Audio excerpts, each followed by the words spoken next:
Coruscant had never felt colder to Padmé Amidala. The Clone War still burned across the stars, but the deepest threat now sat in the Chancellor's office.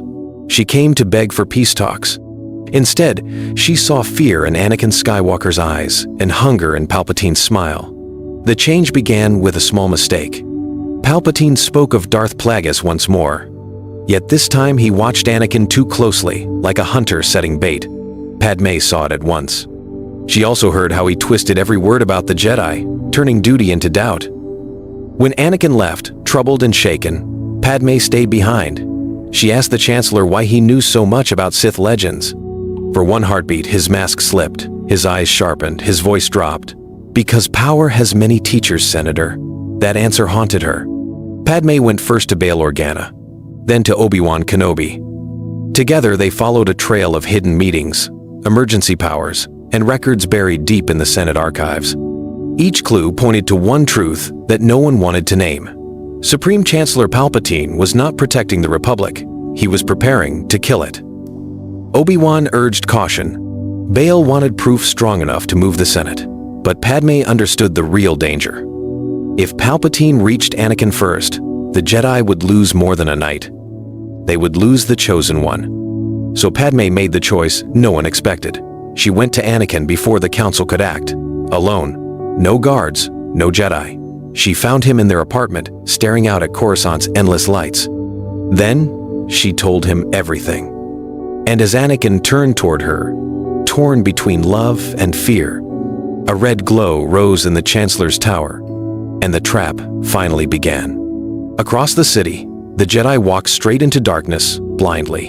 And as Anakin turned toward her, torn between love and fear, a red glow rose in the Chancellor's tower, and the trap finally began. Across the city, the Jedi walked straight into darkness, blindly.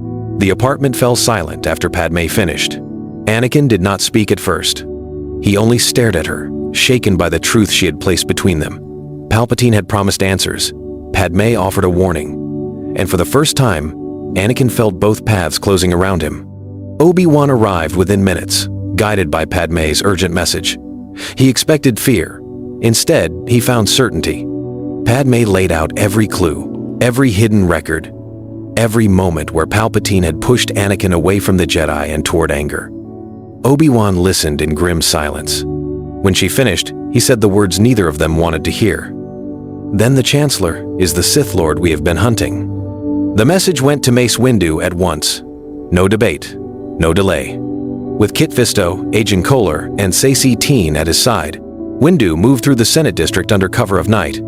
The plan was simple: confront Palpatine, force a confession, and end his control before he could strike first. But Palpatine had already seen the pieces move.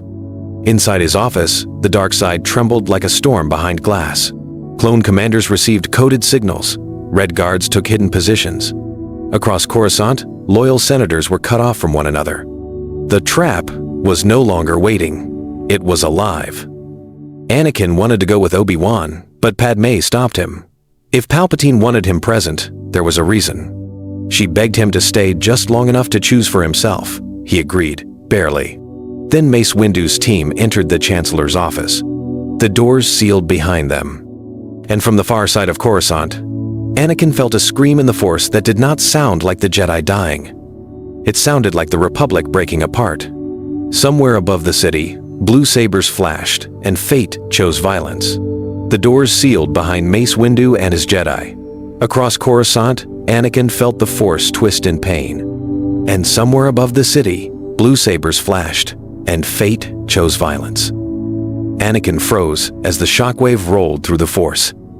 It hit like thunder inside his chest. Mace Windu had reached the Chancellor, and the fight had already begun. Obi-Wan moved for the door at once, but Padmé caught Anakin's arm before he could follow. "Listen to me," she said.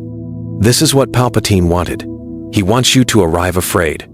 Anakin pulled away, pacing like a trapped animal. Every vision of Padmé's death came rushing back. Palpatine had promised the power to stop it. The Jedi offered trust, patience, and rules. Padmé saw the war inside him and stepped closer, forcing him to meet her eyes. "He lied to you from the start," she whispered. "If he can save me, why wait until now? Why poison your soul first?" That question cut deeper than any blade. For one fragile moment, Anakin saw the shape of the trap. Palpatine had fed his fear, isolated him from the Jedi, and turned love into a weapon. But then the Chancellor's voice poured into his mind through the Force, smooth and urgent. "Help me, Anakin. They mean to destroy us both." The room seemed to split in two. In one future, Anakin ran to Palpatine and sealed his fate. In the other, he stayed with Padmé and let the Sith face judgment alone. He could not see which path saved her. He only knew that delay might doom everyone, so Anakin made a desperate choice. He would go to the Senate Tower not as Palpatine's servant, but as Padmé's witness. Obi-Wan went with him. Behind them, Padmé called out one last plea. "Come back to me." Anakin nodded, yet his face was full of dread. Then the tower windows erupted with crimson light, and the man inside finally stopped, pretending to be Chancellor now. Anakin had chosen to face Palpatine, but not to kneel. Yet as the Senate Tower burned red above Coruscant, one truth became clear. The Sith Lord was done hiding, and the Night of the Republic had truly begun. By the time Anakin and Obi-Wan reached the Senate District, Coruscant was already changing. Emergency sirens echoed between the towers. Gunships crossed the night sky. Clone patrols blocked transit lanes and sealed entire sectors without warning. Palpatine had moved faster than anyone expected. He was not defending his office. He was locking down the Capitol. Inside the Chancellor's tower, Mace Windu and the other Jedi fought through a storm of red blades and dark power. Palpatine no longer bothered with speeches. He struck like a creature finally freed from a cage, hurling desks, lightning, and fear itself. Kit Fisto fell first. Agen Kolar and Saesee Tiin were driven back hard. Windu held the line alone, his purple blade flashing against the Sith Lord's fury. Below, Anakin and Obi-Wan were stopped by clones at the main entrance. The command came from the highest level. No one enters. Obi-Wan sensed it immediately. The order did not come from the Senate Guard. It came from Palpatine's secret network inside the army. He ignited his lightsaber. "We go through." The first clash shattered the hall. Blue light met blaster fire. Clones dropped, but more poured in from every lift and corridor. Anakin fought with brutal speed, carving a path upward. Yet every level brought new resistance. Palpatine had turned the very soldiers of the Republic into shields for the Sith. Far above them, Windu gained ground. He drove Palpatine back toward the broken window and forced the Dark Lord to one knee. For one breath, victory was close. Then, every clone in Coruscant received the same command. Across the city, helmets turned, rifles lifted. Jedi who had sensed hope a second before now felt death surround them. And in the tower above, Palpatine smiled through blood and whispered words that would burn the galaxy. The trap was no longer hidden. Coruscant itself had become the weapon. And with one whispered order, Palpatine unleashed the next nightmare. When Palpatine spoke the words, the galaxy shuddered. Across battlefields and starships, clone commanders turned on the Jedi without warning. Blaster fire cut down generals mid-command. Trust died in a single breath. Order 66 had begun. But this time, the Sith plan did not fall cleanly into place. Padmé's warning had reached more than Obi-Wan. Hours earlier, Bail Organa had sent coded alerts to senators, temple staff, and Jedi contacts across Coruscant. Nothing named Palpatine outright. The message was simple: do not trust sudden orders from the Chancellor. That warning saved lives.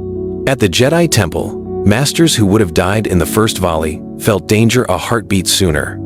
Some raised shields, some escaped through halls, others sealed archive vaults and opened exits for the younglings. On distant fronts, a few Jedi noticed clone behavior change before the shooting started. Those few survived long enough to vanish into war and smoke. Inside the Senate Tower, Anakin and Obi-Wan felt the order hit the Force like a scream. Clones in the corridor stopped firing at random. Now they fired with purpose. "The Jedi are traitors," their commander shouted. Obi-Wan answered with steel. Anakin answered with fury.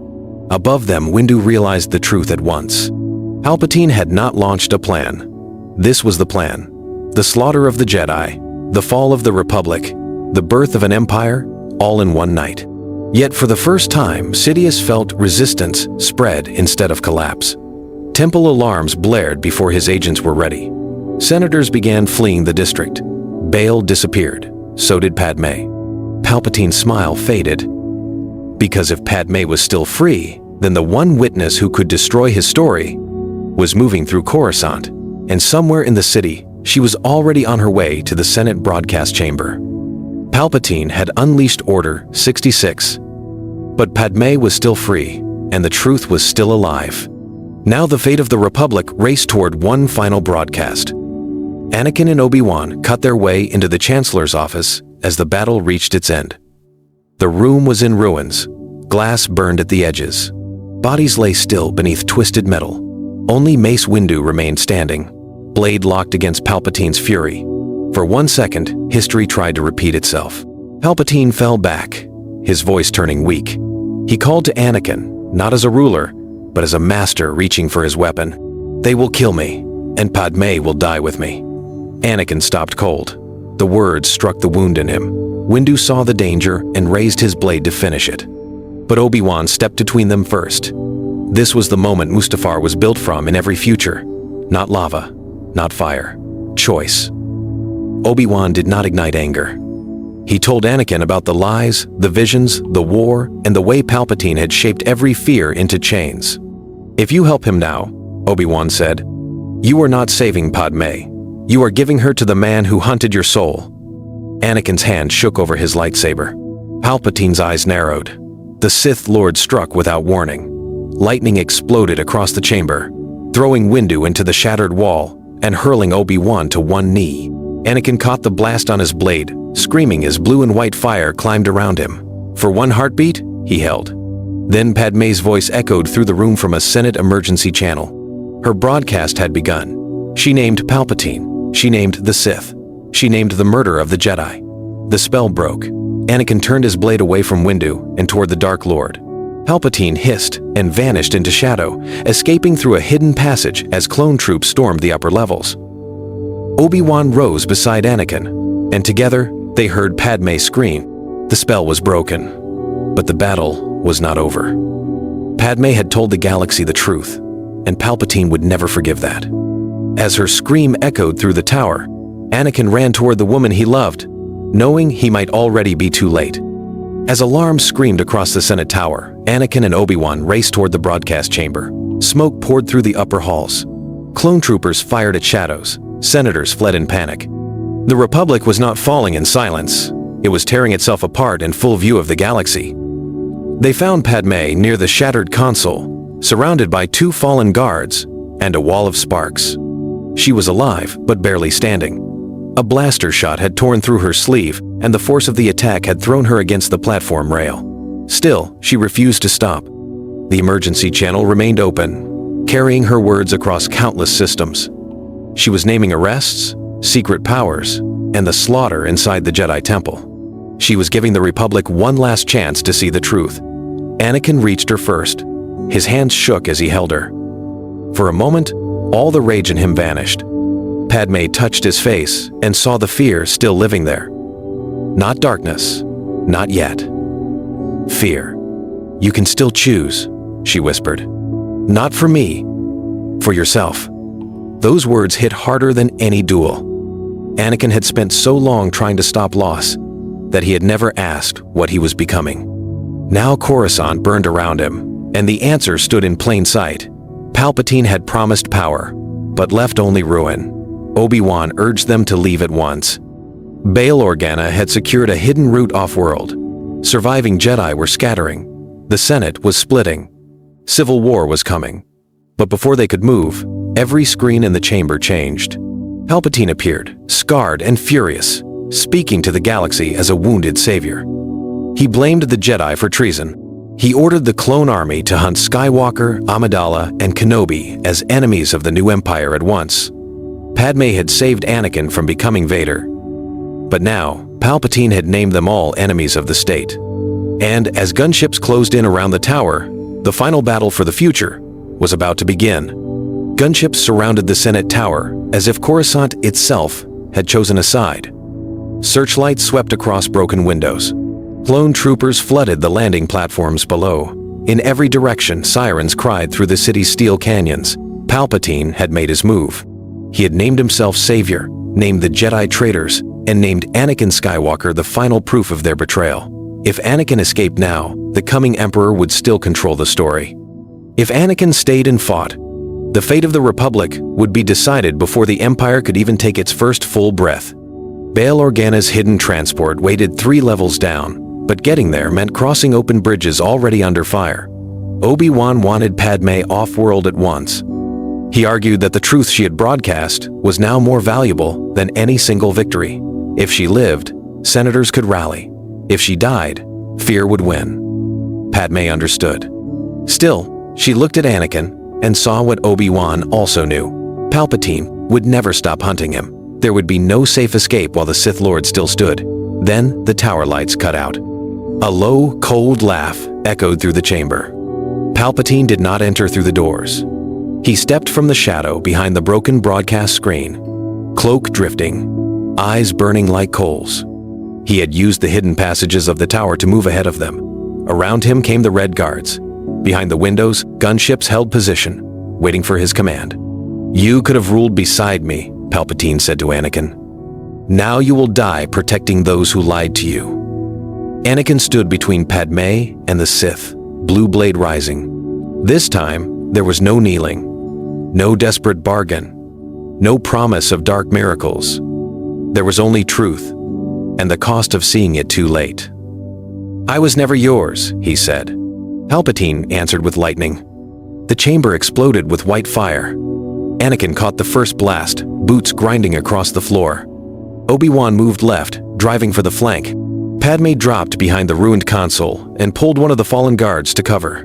She was no Jedi, but she was still Amidala, calm under terror, clear under pressure. She opened a secure channel to Bail and ordered every loyal senator to release the full record of Palpatine's emergency powers, war profits, and secret detentions. If the battle in the tower failed, the truth would still spread.